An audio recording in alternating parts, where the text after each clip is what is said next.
जय सिया राम। लक्ष्मी नारायण भक्ति चैनल में आप सभी भक्तों का स्वागत है। आज से हम श्रीमद् भगवत गीता, जिसमें प्रत्येक अध्याय के साथ कविता में गीता का सार बताया गया है, इसमें अध्याय और महात्म्य दोनों वर्णन किए गए हैं। आइए हम श्रीमद् भगवत गीता का श्रवण करें। श्रीमद् भगवत गीता को श्राद्ध पक्ष में, अमावस्या में और कार्तिक मास में इसका विशेष महत्व है। श्रीमद् भगवत गीता को भगवान ने अपने श्रीमुख से भागवत भक्त अर्जुन को बताया था, इसीलिए हमें गीता जी का सदैव अध्ययन करना चाहिए। इससे हम भगवान के पूर्णतः करीब रहते हैं, उनके चरणों में रहते हैं।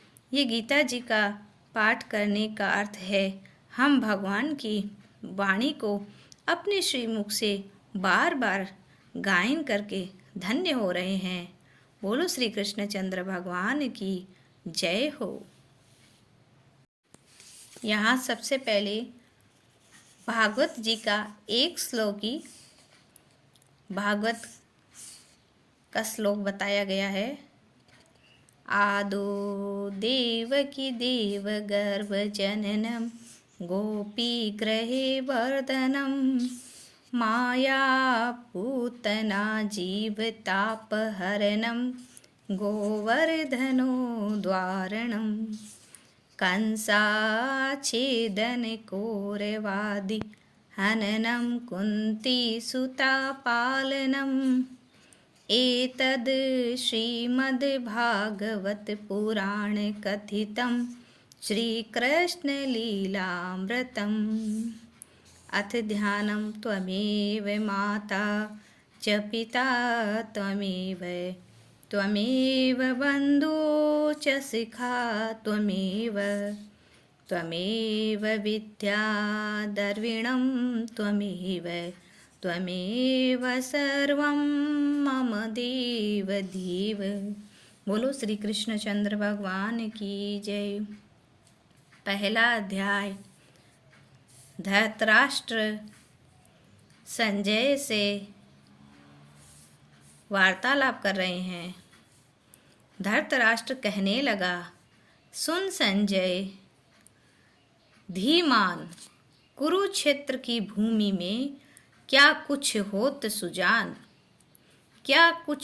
सुजान, पांडु सुत और सुत मेरे गए युद्ध के हेतु, वीर बुद्धि के प्रेरे, दिव्य चक्षु और श्रोत को कर गए व्यास प्रधान, धर्म क्षेत्र की भूमि का बेजर करो बखान। यहाँ धृतराष्ट्र संजय जी को कुरुक्षेत्र रणभूमि का युद्ध में होने वाला सारा वृत्तांत पूछने के लिए कह रहे हैं। तो श्रीमद् भागवत गीता प्रारंभ।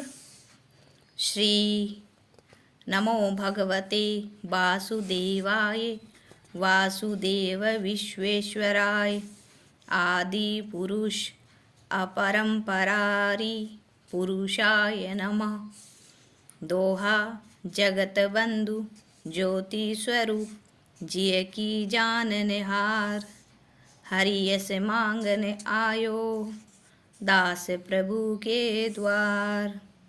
जो अर्जुन को श्री भगवान जी ने गीता ज्ञान दिया है, सो मुझको मिले भय भंजन भगवान श्री कृष्णचंद्र जी से किशोर दास मांगता है। हे प्रभु, गीता ज्ञान के उच्चारण करने से तेरे पूर्ण ब्रह्म को पाता है।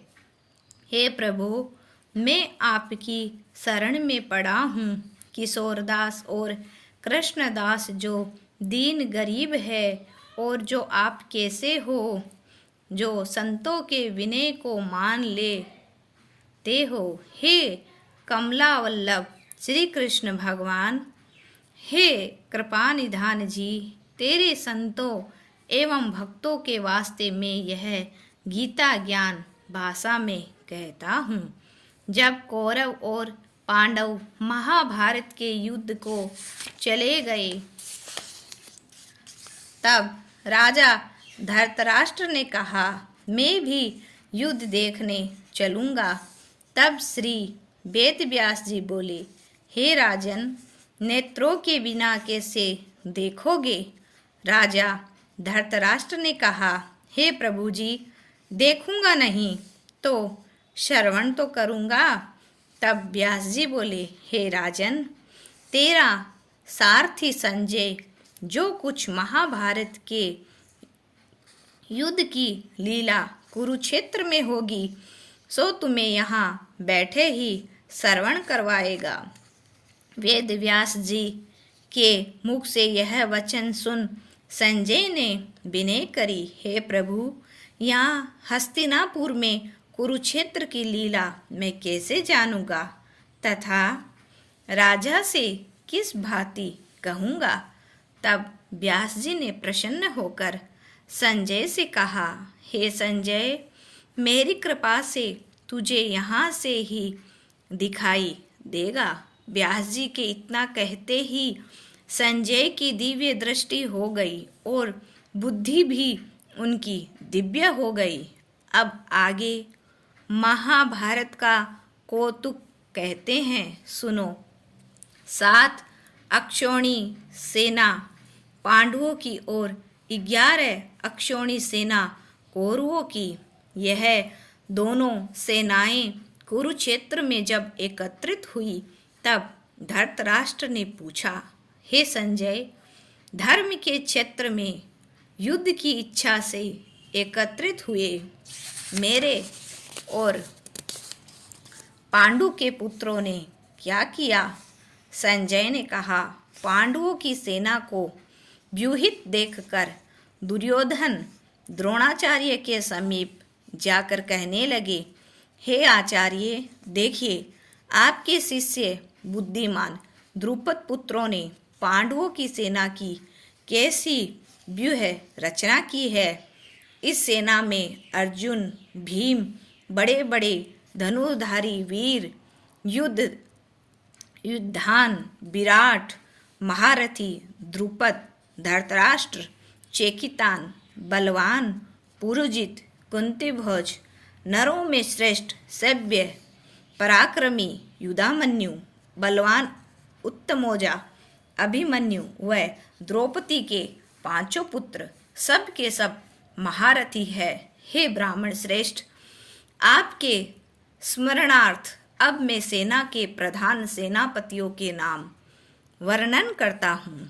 आप भीष्म, कर्ण, युद्ध विजयी कृपाचार्य, अश्वत्थामा, विकर्ण, सोमदत्त का पुत्र भूरिश्रवा और बहुत से सूरवीर मेरे लिए प्राण तक देने को तैयार है।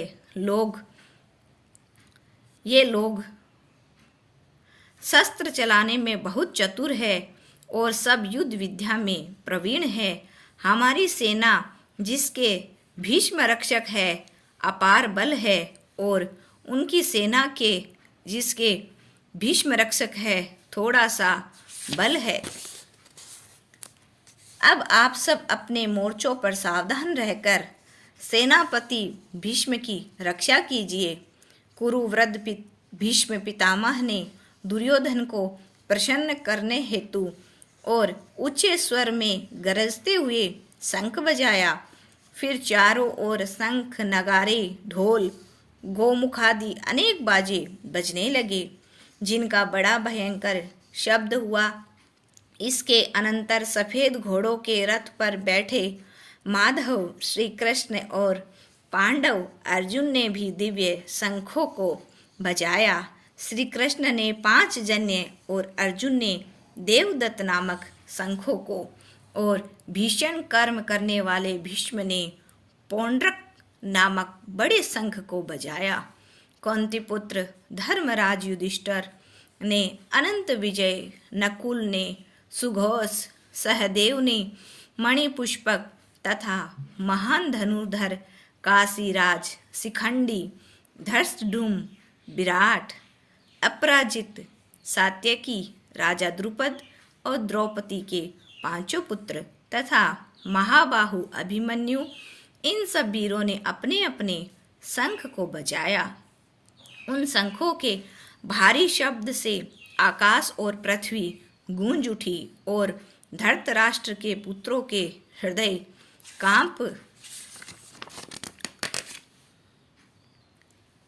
कांप उठे।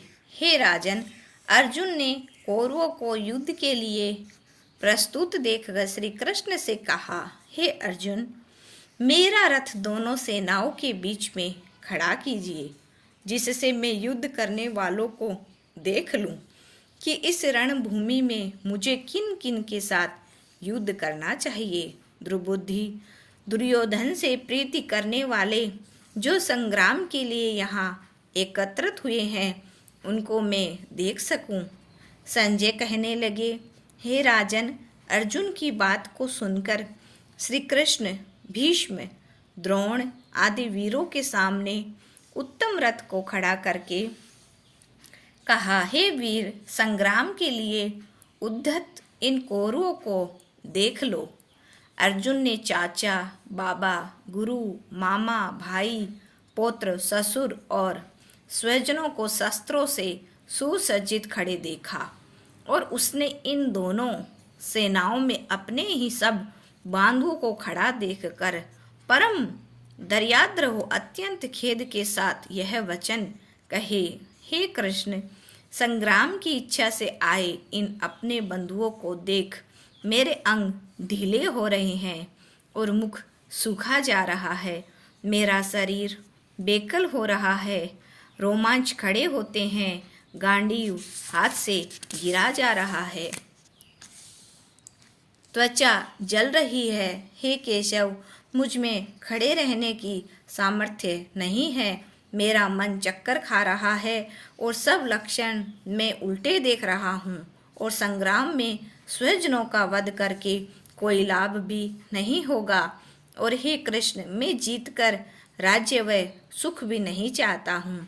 हे प्रभु, हमको राज्य भोग और जीवन से क्या काम है, क्योंकि जिनके लिए राज्य भोग और सुख की इच्छा की जाती है, वे सब संग्राम में प्राण और धन की ममता को छोड़कर मरने को तैयार है। और आचार्य, पिता, पुत्र, पितामह, मामा, ससुर, पौत्र, साले और संबंधी, ये सब मुझे मारे तो भी हे मधुसूदन, मैं इन्हें मारने की इच्छा नहीं करूँगा। हे जनार्दन, त्रिलोकी के राज्य के लिए भी मैं इन्हें मारने की इच्छा नहीं करूँगा। हे जनार्दन, त्रिलोकी के राज्य के लिए भी मैं इन्हें मारने की इच्छा नहीं करूँगा। फिर इस पृथ्वी के लिए तो कहना ही क्या होगा। हे जनार्दन, धृतराष्ट्र के पुत्रों को मारकर हमारा क्या लाभ होगा। इन आतताइयों का वध करने से पाप ही होगा। इसीलिए हमें अपने भाई धृतराष्ट्र के पुत्रों को मारना अनुचित है। वे माधव, स्वजनों को मारकर क्या हम सुखी रह सकते हैं। सब लोभ के वशीभूत है और कुल के नाश करने तथा मित्रद्रोह करने में पाप को नहीं देखते। कुल नाश को जानते हुए भी हमको इस पातक से क्यों नहीं दूर रहना चाहिए। कुल का नाश होने से कुल के प्राचीन धर्म नष्ट हो जाते हैं, फिर धर्म नाश होने से कुल में पाप बढ़ता है।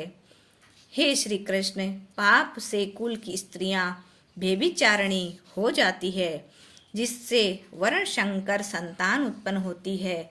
वह वर्ण संकर जिन पुरुषों ने कुल को नष्ट किया है, उनको तथा उस कुल को नरक में पहुंचाते हैं, क्योंकि श्राद्ध तर्पण आदि बंद हो जाते हैं। वर्ण संकर बनाने वाले दोषों से कुल विध्वंसकों के जाति धर्म और कुल धर्म निरंतर नाश हो जाते हैं। हे जनार्दन, मैंने बराबर सुना है कि कुल धर्म नष्ट होने से निश्चय नरकवास करना होता है। हाय, हम बड़ा पातक करने को तैयार है। जो राज्य सुख के लाभ से अपने स्वजनों को ही मारने की कोशिश कर रहे हैं, मुझे शस्त्र रहित उपायहीन को रणभूमि में बांध कर डाल दें तो मेरा बहुत कल्याण हो। संजय ने कहा, हे राजन, यह कहकर अत्यंत दुखित होकर अर्जुन ने उसी समय धनुष बाण फेंक दिया और रथ के पिछले भाग में जा बैठा। बोले श्री कृष्णचंद्र भगवान की जय। श्री गीता जी की जय। गीता माता श्री जय गीता माता, सुख करनी दुख हरनी तुम्हें को जग गाता। जय गीता माता।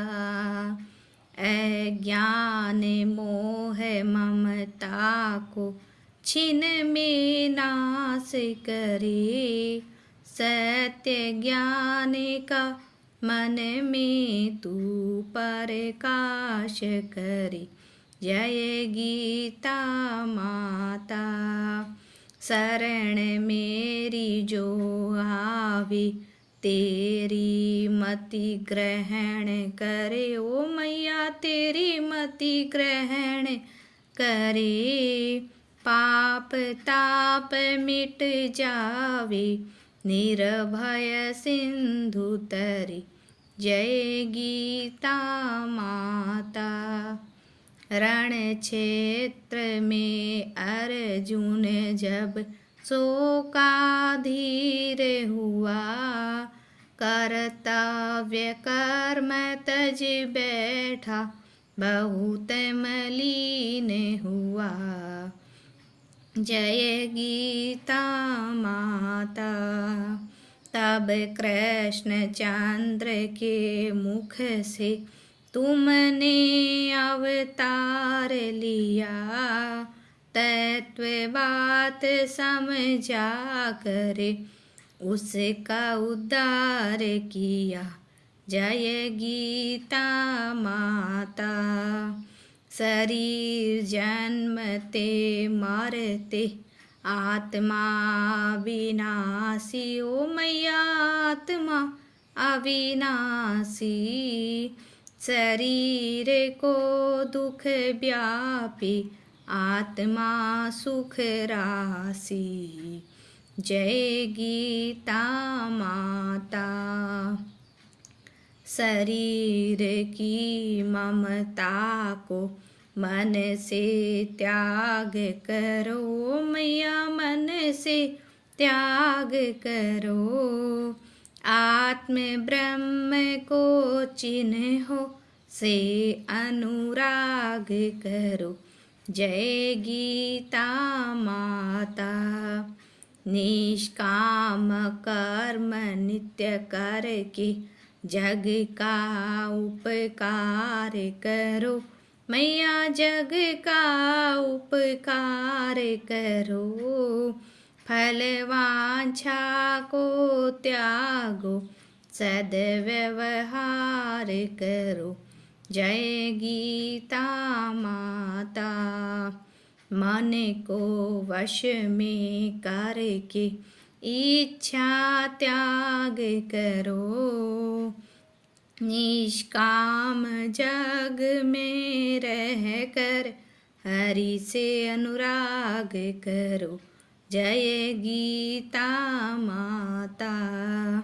यह उपदेश तेरे जो नर मन में लावे, भगवान भव सागर से वह क्यों न तर जावे। जय गीता माता। जय गीता माता। ओ मैया जय गीता माता। सुख करनी दुख हरनी तुमको जग गाता। जय गीता माता।